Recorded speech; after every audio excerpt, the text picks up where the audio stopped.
So Jackson, I brought you here to tell me how bad it is. Yeah, No, we love it. exactly. We love I'm it. glad. And I'm it's just been so good. I'm Jamie O'Kane, CPA, Small Business Advanced Tax Planning and Compliance Extraordinaire. And this is the Abundant Beans Podcast, the podcast that takes my love for learning what makes people tick while digging into the good, bad, and ugly of small business ownership. We strive to give you the insight that only those in the trenches of being and working with entrepreneurs can provide. Today, I'd like to welcome to the podcast Jackson Brigg. Jackson has been with Practice Protect for over 2 years, working within the accounting and bookkeeping industries across the U.S., Canada, and Australia.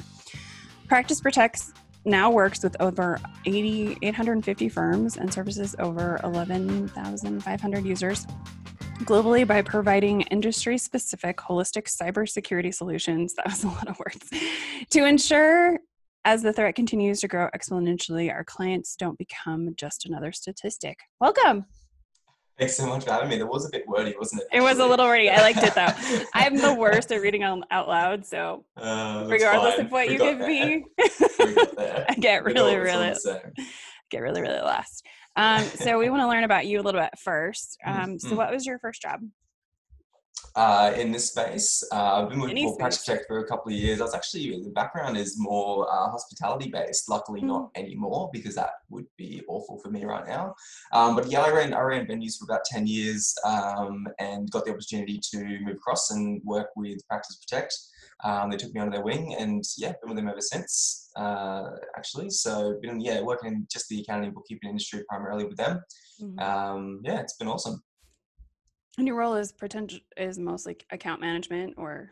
Yeah, account management, sales, primarily. Sort of jumped around ship across a couple of different spots since being with the team there. We've just grown so much in the last sort of couple of years in particular. So there's endless opportunities for the team there. That's awesome. And then Practice Protect is the back end of another company, right? Yeah, correct. So the other half of our business is a full managed IT business who have been around in the industry for about 12, 13 years now. Again, working in the accounting bookkeeping space. The reason Practice Protect was incepted, just as a fun little backstory, is our CEO, CTO saw as we started to progress, obviously Australia, as most of your listeners would know, is early adopters of cloud technology. So really took hold of the Xero movement, the QuickBooks and all these things. And as businesses start to move more and more into the cloud, it does take the security issue away from your managed IT because you're not managing service and infrastructure and hardware and things like that. And it pushes it back to being more of a people issue and a human issue. So Practice Protect was a solution that we brought in to be able to support those clients. Obviously, as that cloud movement grew more and more, obviously saw just a big gap in the market and decided to separate the businesses and move with Practice Protect. And here we are, we're upwards of about 900 firms that we work with now globally. Yeah, so it's growing exponentially because it's crazy from last week. Exactly. Yeah. So tell us a little bit about Practice Protect and what solution it provides for accounting firms. Yeah, cool. So Practice Protect effectively is it gives you a single sign-on tool into all of your online and cloud-based applications. So where we see a lot of the threat in terms of cloud is, and it's funny because when we go to conferences and events and on webinars, we're sold this cloud dream, which obviously no one else needs to sit there and tell you the benefits of working in a cloud environment. But what they don't tell you about is where that risk then falls over to, because again, it's no longer hardware infrastructure. It comes back to people. I was actually, funnily enough, I was speaking to my partner about this last night, and she was saying, with work, they need me to log into all these different things, and I have all my own personal passwords, and how do I manage all this? It's just ridiculous that they expect that from me. So what Practice Protect does is it gives you a single sign-on into all of your online and cloud-based applications. So what that means for the team is that they have one username, one password, and that way everything is taken care of. They don't need to manage them, store them, or put them anywhere else. And for the business, it's taken away from being user-controlled applications and moving it back into being firm-controlled applications. So they don't have access or knowledge to passwords. They can't see them, can't touch them, can't get around the system. And that way you're just creating this bubble, which is just a much more secure, user-friendly environment from both ends, basically. As the little elevator pitch goes. Yeah. It's true though. So I use Practice Protect. So we onboarded 3 months ago? About 3 months ago. Yep. Jackson's our account manager, and it's been amazing. Like once the team like got it figured out, you know, Mm-hmm. and kind of learned to log in, it was just like, oh, this is Yeah. baller. I don't have to log in here. I don't have to log in there. I don't have to worry about my passwords. I have to worry about updating things in LastPass, which is what we're using before and what we still use, you know, for certain applications and stuff. So, you know, you kind of need that. You kind of still need it. We kind of still need that, you know, offsite password protector. Yeah, of course. Yeah. But we're almost completely cloud-based. Yeah. And it's been amazing. You just log in and everything's there, ready to go. Yeah, I think people always have a bit of hesitation whenever they're going to look at you know, security solutions, because I think when you're used to it being bulky and, you know, in the way, cost money, doesn't make us any money. Whereas security now, I mean, like with everything in the cloud, it's actually quite cool. It's efficient, it works well, makes your life a bit easier, and it's securing you immensely, obviously, and that's obviously the aim of the game. So the security game, even that has changed quite a bit over the last few years. So yeah, we obviously love what we do. I'm glad you're obviously enjoying it. Well, we love it. Very awkward if not.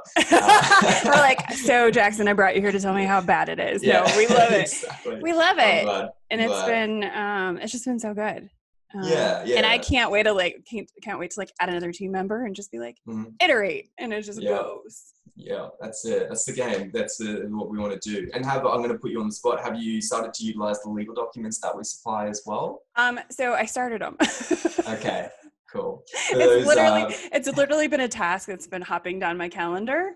Yeah, I'm about to delegate it because I can't get it done. So, but yes, so I'm this close. I just haven't finished filling them out and then distributed them to the team. So I'm close. Amazing. I'll be looking forward to it. I do have them. But that's the main thing. We got them too. So we're holding up our end of the bargain. We also provide a suite of legal compliance documents, which is mainly just around ensuring that you're compliant with what the data laws are in your country, depending on, you know, your insurance needs as well, which is a big piece that I'll probably talk about a little bit later on as well. So a bit of a holistic solution as you finally put it before.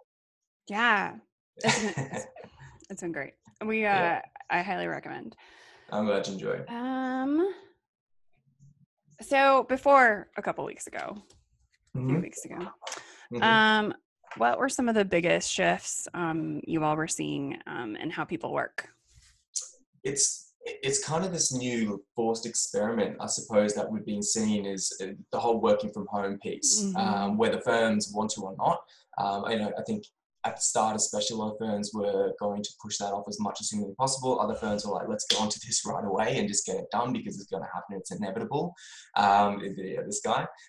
So I think that's the thing. It's just seeing what kind of comes along with that, and what challenges we see. So it's normally around the technology, and, you know, a lot of different firms are in a lot of different places, whether it's fully server-based, fully cloud-based, put in both camps. It's going to obviously depend very much on how easy it is for you to set up, size of the team, and how well you actually utilize that technology to adapt to working in that space.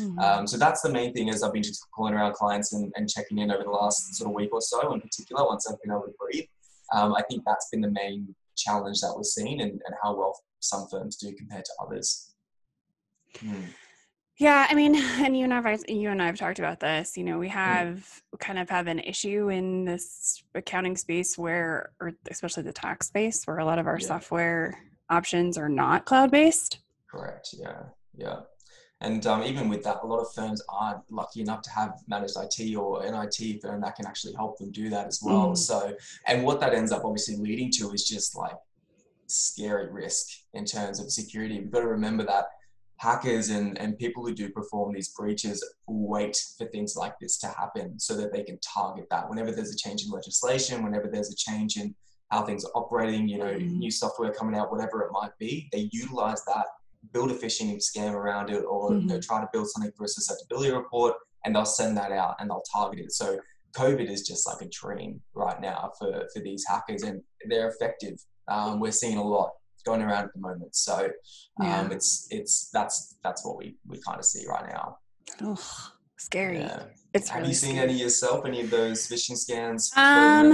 So there were people calling, trying to verify people's social security numbers and bank accounts for the economic impact payments, which the IRS will never do that. No dice. Yeah. So we have the Small Business Administration, which is administering all these new loans, these disaster loan programs. Yep. And if you go to SBA.gov, that's the actual website. But if you go to SBA.com, it's a spam site. You can put your bank account in there and have them clean it out for you. They'll hold it for you. Nice. Yeah, That's very kind of them. Yeah. I even saw, even accountant was like, some accountant was like, this website doesn't look secure for the SBA. And I was like, are you an SBA.com or SBA.gov? Yeah. And it's times like these as well where people are panicking, so they don't think with things like that. Yeah, they're not looking. I mean, if we're at the shop panic buying toilet paper, imagine what people are doing online when a lot of the time we don't know what to look for in general. So through times like this, and again, remembering that the hackers a lot of the time are pretty well, if not more switched on than a lot of people trying to protect it a lot of the time. So they're not stupid. They're not sending, it's not, the Prince of Nigeria all the time now. Some of these are really, really well done, really, really good, and people falling for them and not exactly, they're very switched on with tech. A lot of the time we just don't realize. So again, that's just kind of what we're seeing from home mainly, is just that, the other probably the main thing around this is, and it's a question that you need to go away and ask your team in particular and sit down and have a conversation, jump on a Zoom meeting, jump on a call, whatever it might be. What devices are they using at home? Are they using personal devices? Are they using devices that you've issued within the firm? If the answer is no, and they're using devices like BYO devices, so ones that they've got themselves because it's been a mad rush to get everyone working, and obviously, trying to work with our clients again, that's the main thing, and service them. Is that being shared by the kids? Do the kids have access to that computer? Are they playing flash games on that computer? God knows what else they're doing. Teenage boys do a lot of things on the internet. So it's about understanding girls too. It's about understanding what they're actually using that for, who's using it, do they have an antivirus that's up to date? Is it running? Is it effective? All these things play such a crucial part. And it's also just the education piece around that whole phishing, the phishing scans, what to look out for. Do your own research. Chat to your IT provider, chat to other people in the industry. You got to start the conversation, because either you understand the stuff or you kind of got your head in the sand a little bit. And now more than ever, I think it's super important that we actually take the time to do the research, understand where the risks are, because it's as high as it ever has been right now. Yeah. It's actually crazy. I saw an accountant in a forum be like, oh yeah, somebody filed a bunch of fraudulent returns or whatever. And I was like, we know this scam. It's like, wait, I've heard of this one. And he's like, oh yeah, I called the IRS and changed everybody's passwords. And I was like, no. Unplug it and back it up and walk away. It's just, there's so many different ones as well. It's so hard to keep up with all the time. At the moment. So fully understand. It's just, but I think the most important thing, and the thing that we're trying to encourage our clients to do in particular, is obviously they've got Practice Protect, which is one thing that's carried off, and that's perfect. But just sit down and have a conversation with your team. I think that's the most important thing you can do right now, and just have the conversation around security. Funny enough, my sister is an accountant, which works out well because I get all the insider costs. And I was talking to her. She works remotely. She's based down in Melbourne, so she's always been remote anyway. And I was talking to her about, she's saying, how's it all going with your clients? I'm like, oh, it's manic, it's crazy. And she's like, what are you seeing? I'm like, well, okay, let's do a bit of a test. And she's like, okay. And I was like, okay, what computer are you using for working with your firm at the moment? She's like, I just use mine. I've got an 8-year-old niece. I was like, okay, Kim, what about her? Is she using just her iPad? Does she use your laptop? Oh no, she plays games on my laptop all the time. Okay. Have you been asked whether you use any antivirus on that laptop? No. Where do you manage your passwords? Oh, just in Chrome on the browser. And it's just all these things. It's like a simple conversation would mitigate 90% of the issues that we're looking at right now. So, it's little things like that. They just realize how much risk is actually there. And it's not always just about that hardware piece. Even before then, if you are working in a cloud environment, what are your team doing with their passwords? Where are they stored? How often are they changed? How are they managed? All these questions that if you haven't already, you absolutely need to ask. And if not, do something like Jamie, utilize something like LastPass, chat to us, do something. Yeah. I had a team member that basically just had 3 rotating passwords, and I was like, I can't anymore. You are my biggest security risk. It's crazy once you sit down and think about where those risks actually come through from. Yeah. It's insane to think about, like, little things like that. It can Yeah. take down a business, like 100%. I've seen it happen multiple times. I know. Don't be a statistic. We would just have to close the It's doors. awful. Well, a lot of firms, unfortunately, that is the case.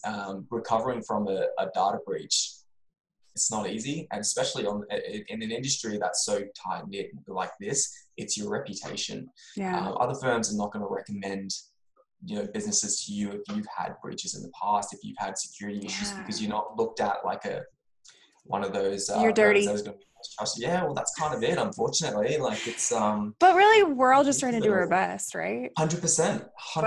And I just can say I sleep better now. Yeah. And I think that's what it's all about. I think we try to let firms and businesses that we're speaking to as well you're never going to be 100% secure. I don't think there is such thing. As long as there are humans involved in a process, there's no such thing as flawlessness, no such thing as being 100% secure. So it's about just making sure you put measures in place to ensure that if something was to go wrong, the main thing, it actually kind of leads me on to my next point. The main thing is about the insurance piece and what actually happens after a breach occurs. So it's a question that I ask firms when I'm speaking to them as well. It's like, okay, well, what would be your process today if you got a breach? And they 90% of the time have absolutely no idea. Do you have any process or policies or anything in place to help you take those steps that your insurer is going to tick off on, that your team are going to know how to follow and all the rest of it? No, we don't. And that's probably the main thing as well. Insurers busier than ever because cybercrime is still growing 35% year on year, especially with this cloud growth, because obviously the shift is changing. Well, that shift with password being compromised is the main way that we see them come through now.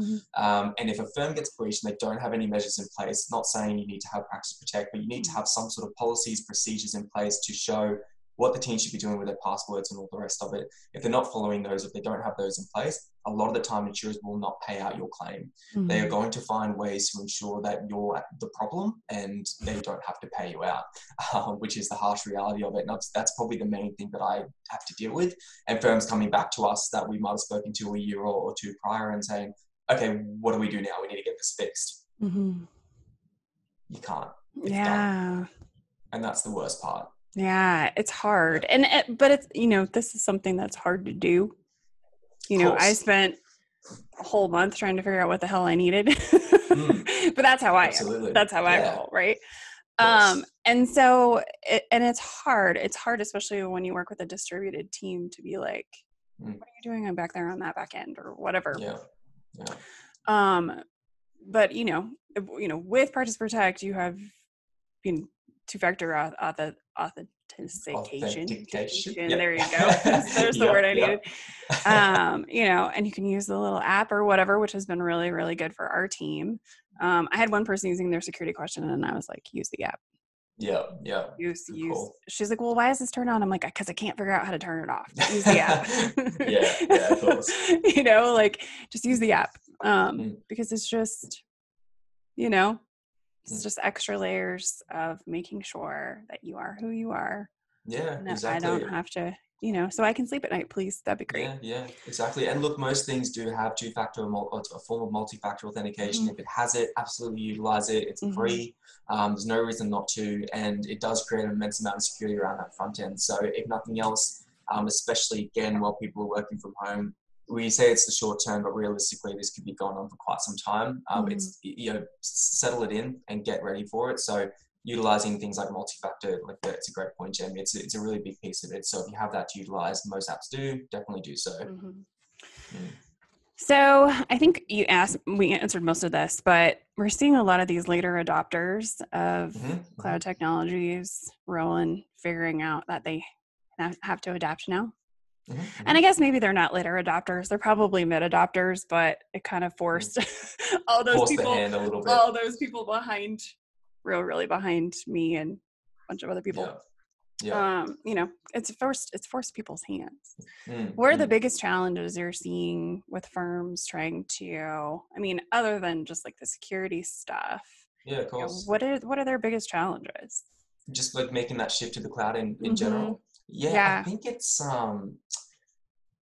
I think I think you and I spoke about this at one point as well. I think because you do obviously get a variance of firms saying, look, yeah, I've taken the software on, I love it, it's the best. And then you get other firms that say, I hate it, can't stand it, don't like it. And a lot of the time, there's obviously the pieces there where it might just not fit the business and how the processes work and how they operate. But a lot of the time it's all within the implementation. If people don't really dedicate themselves to implementing and making that shift to the cloud, they're not going to have a successful venture. They need to really want to do it.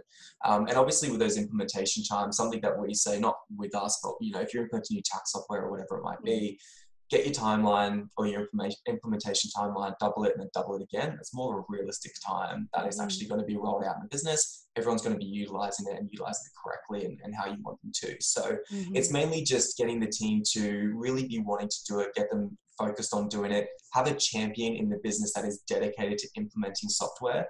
I think that's really helpful for us when we have a firm come on board and they're like, cool, this is your person.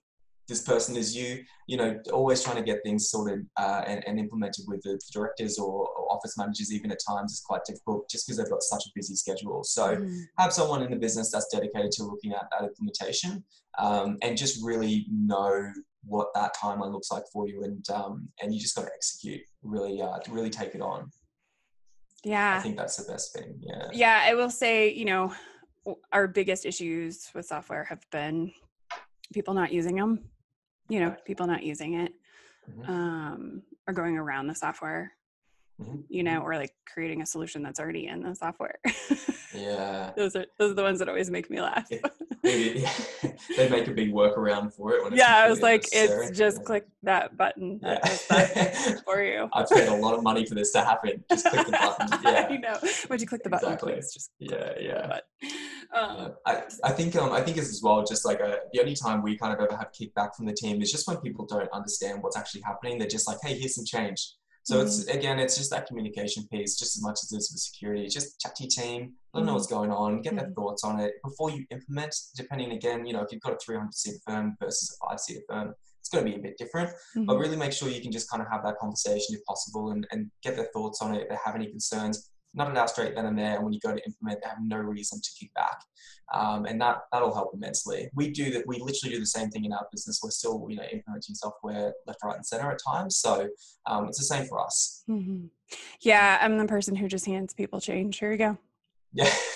Yeah. Well, your team probably adapt a bit more than what most guys. Figure it out. Here's the help center. Yeah. Click here. Look, I'm always a bit regressive when it comes to trying to take on new things because we're just so built into a process all the time. So changing that isn't ideal. Yeah, they figure it out. Yeah. Or they don't. Eventually. They figure it out or they don't. Yeah. So we kind of talked about the risks.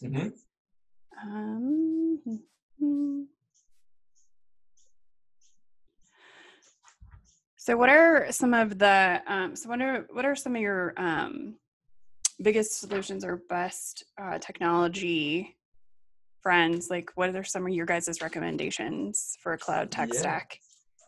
Well, I think that very much sort of depends on the business and what they're trying to achieve. I think what we're trying to like sort of promote here a little bit is more so what tools can be used while working remotely, and trying to build in some of that technology to help with that and trying to adapt to this new kind of way of working. Because again, a lot of firms have never worked with a team outside of their office. They don't know what it's like to not be able to turn around the corner and say, hey, I have a question.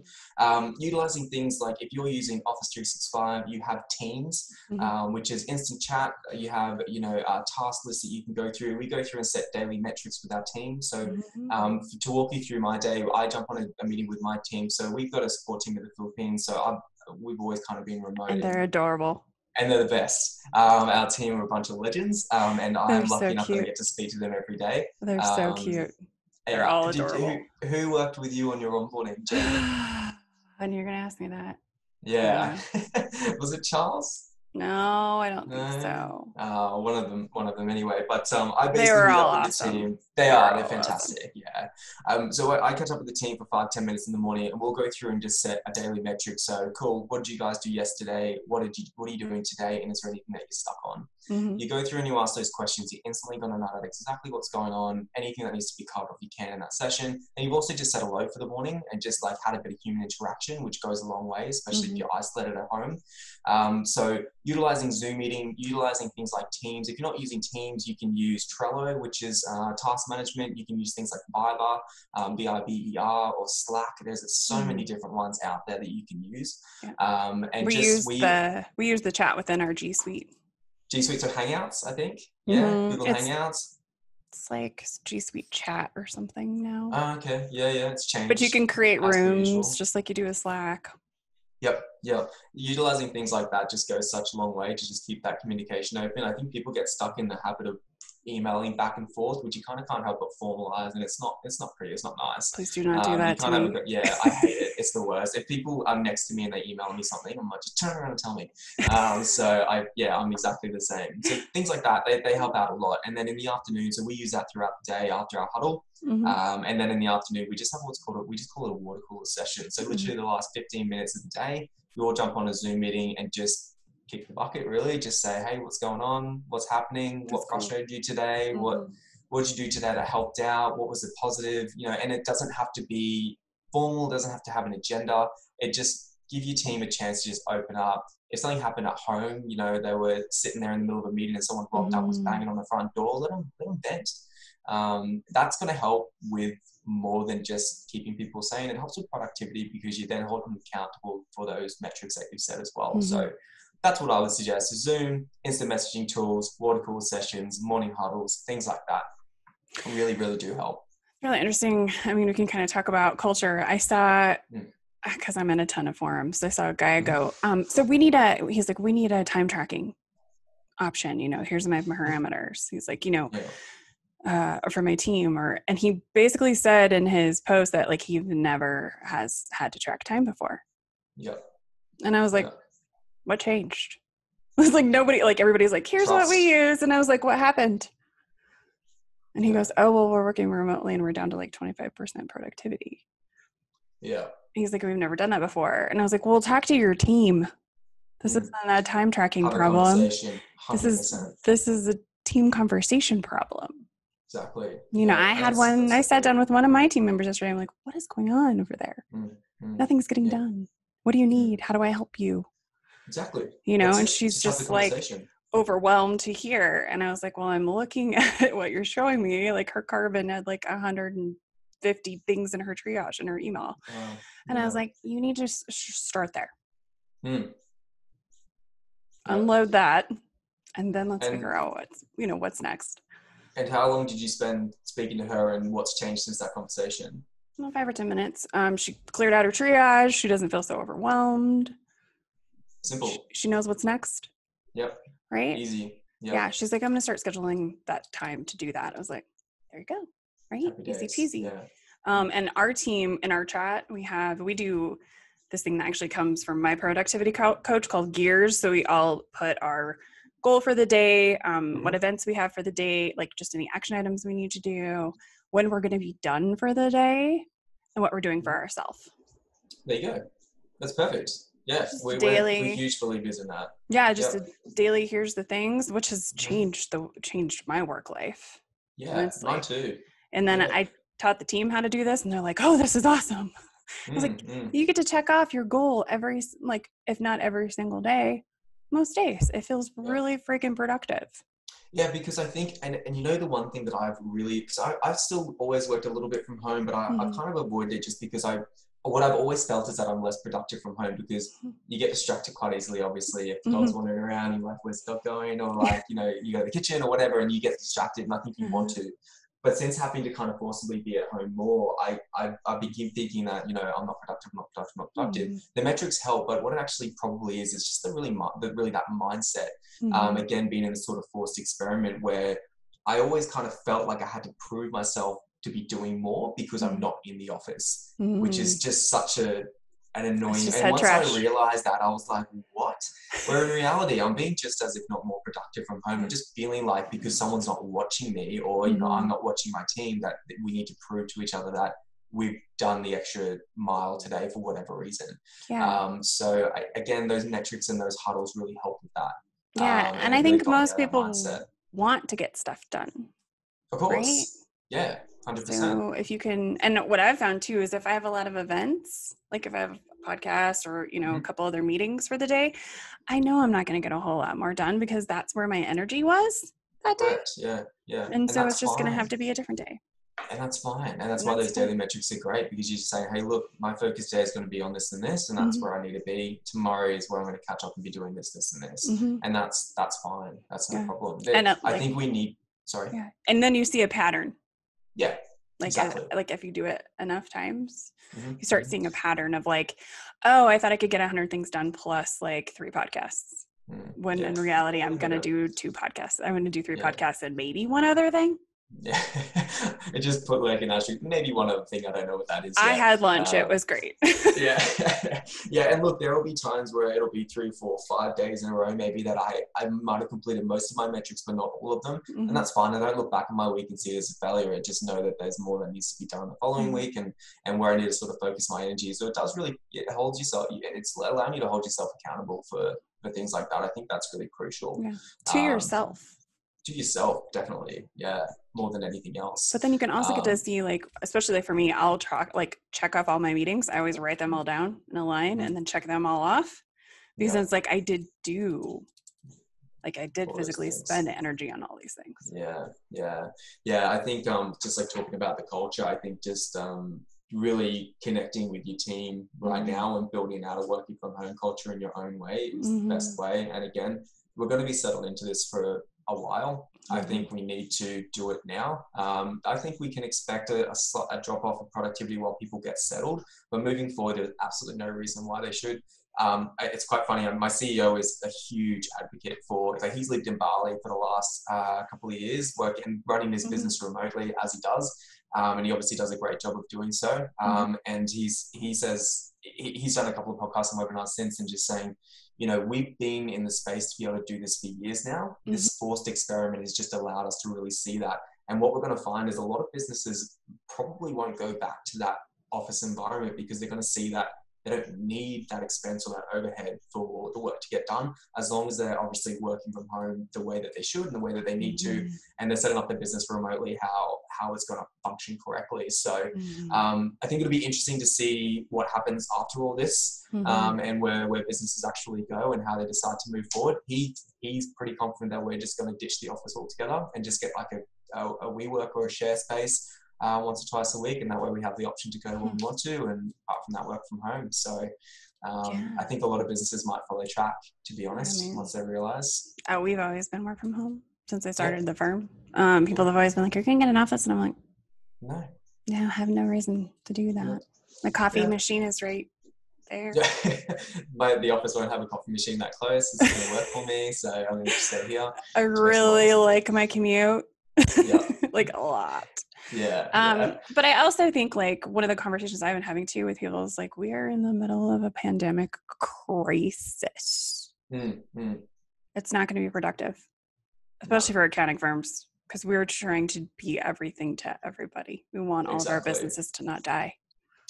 And we care so much about our clients. I heard something the other day about, you know, the accounting industry is its own frontline for this. Like, in a lot of ways, the accounting industry is the frontline, just the same as, you know, or not, you know, the same as the medical, but in their own sense, like for businesses, you are doctors for your businesses, because they're coming to you broken bones and issues and dramas that's going on within their businesses, and you're fixing them and you're helping to guide them in the way that they need to be in order to sustain what they've got going on, in order to try to like get back on their feet. That's crazy. I think you absolutely are, and that's what we're here. That's what we're here for. Exactly. But we just never thought it would be like like this. Who'd have thought? You know, who thought it would be like this? But that's what we're here for. It's been a major shift for the way that we do work, and the way we help people. But it's also like, yes, you know, this is what we're here for.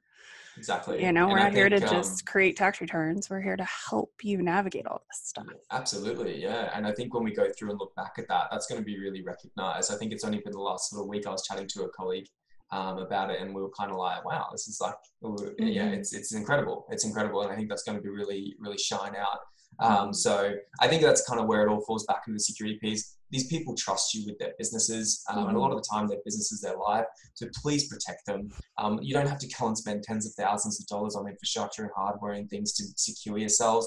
Take the little steps, having conversations with your team, making sure they have safe places to manage passwords. They've got, antivirus, little things like that. It will go a really, really long way. So please have those conversations, if nothing else, off the back of this talk. Yeah. Oh, you just answered my last question. So yeah. What to do? Next steps. I was just gonna say, what is the one thing we need to do today? So have a you conversation just answered with it. your team. Yeah, spend 5 minutes. If you can't take 5 minutes out of your day today, I would say you're silly. You can, take 5 minutes out of your lunch break and just have a conversation with your team. Check in with them, see what the go is. We are on, if you go to practiceprotect.com, you can go through, and we have a working from home policy. So as one of the main things I spoke about today is having those policies for making sure your team are following them, covering your butt, and also for the insurance piece, we've done it for you. So go there, download it for free. Yeah, we'll link that all in the description boxes. You guys can go grab those. And it's good stuff. Yes, yeah, it's great. I mean, it's done by Alois. I didn't do it myself. I wouldn't trust myself with it. It is a well done policy document that covers off all the pieces that you need to be considering, looking at, concerned about. Go through that with your business partner, yourself. Go through it with your team. Make sure they all understand it. They all sign off on it. They all get it.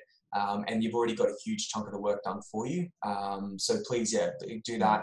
You're more than welcome to request a security consultation, which is what Jamie and myself did originally. Is just sat down, went through what Jamie was doing, how her business was operating, what she was using, concerns that she had, and we just spoke through options. And then, if it is relevant, we're more than happy to obviously show you through Practice Protect, how we help, what we do, and willing to lend a hand. Even if you just have some questions, you can shoot us an email or give us a call. We're happy to help out with anything that you need as much as we can. Yeah, I will say, your process was very well outlined, which I love. You guys work with accountants, you know what we need. We need process maps, and we need to know what the next steps are. And it was really easy. Yep. It was pretty much painless. Ooh, big statement. It was pretty painless. We try to be as much as we can. Obviously, we want to. The whole reason that we only work in this space is just so that we can understand, obviously, how your businesses operate. If we don't understand what apps you're using, what softwares, what your workflow looks like, what you do, there's absolutely no point talking to your industry, because they're not going to listen. So it's crucial for us to understand that. So I'm glad that you found that experience, because that's the goal. Really. Yeah, it worked. It was great. Yeah. You guys were like, here's the next steps, and they just happened. Perfect. Yeah, it was great. Yeah, I'm glad. And I always expect hiccups and stuff like that, like whatever. And I didn't even think we had any of those, really. Yeah. Oh, I'm glad. There's only 4 of us. It's not, I did have a long list. Yeah, I know. I remember the team saying, I was like, how's Jamie going? She's got a big list of apps. It's quite funny, because whenever we jump on a meeting, I'm like, okay, so what does that stack look like? What are you utilizing? There's 1, 2, 3, 4, 5. I'm like, okay, well, that's going to quadruple by the time we finish on board. It always does. It's always the way. Probably was tenfold when I finally sat down and was like, oh God, wow. And I was like, can I get rid of any of these? No, I really can't. And the way that I explain that to people as well, I'm like, if you want to talk about the vulnerability points, if they're working in a server environment as what we used to, one server, one person, one login, one point of, risk, I suppose. If you've got 5 cloud applications in your business and you've got 5 team members, there's 25 different vulnerability points that are at the moment likely managed by your team themselves, storing them somewhere they shouldn't be. So again, with the cloud, it's just like we have so many different points of contact. Anything can be accessed from anywhere. That's the beauty of it. Also the biggest downfall. So that's exactly right. When you sit down and actually think about how many you had, you times up the amount of team members that you've got. Massive. Yeah. A lot of them are really just mine.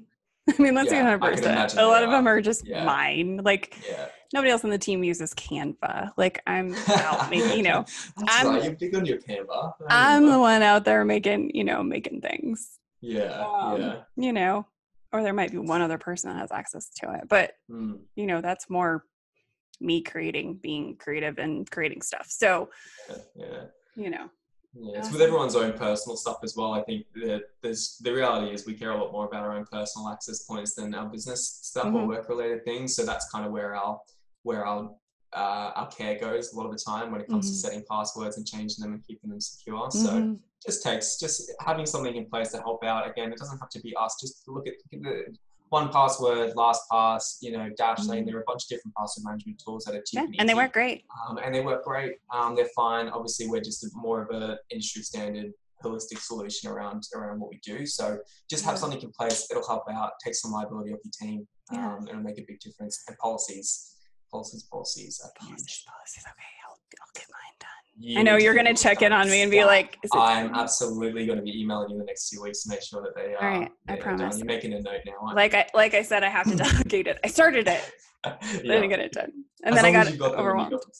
Yes, I got them and I got them started. And I'll probably get them delegated. As long as they're in place. That's the main thing. Awesome. Well, thank you so much. Of course. Thanks, Jamie, for having me. And again, anyone that wants to go over to practiceprotectonline.com, as Jamie mentioned, is going to be linked. That legal policy document is there for you. It's specific to what's going on right now. It's specific to your industry. Take hold of it. Take advantage. Give us a call if you have any questions. Yeah, I mean, and if you're in the U.S. and you prepare tax returns, when you renewed your P10, you said you had one of those. Yeah, that's right. Yeah. This guy. Yeah. This guy. So that's right. If you've got it there free of charge, there's absolutely no reason to implement it. Everything is obviously there, so you can alter it according to your business, alter anything that you need to there, but all the hard work's done. Awesome. Thank you. Thank you so much for listening or watching. Be sure to subscribe on YouTube, iTunes, or wherever you prefer to listen.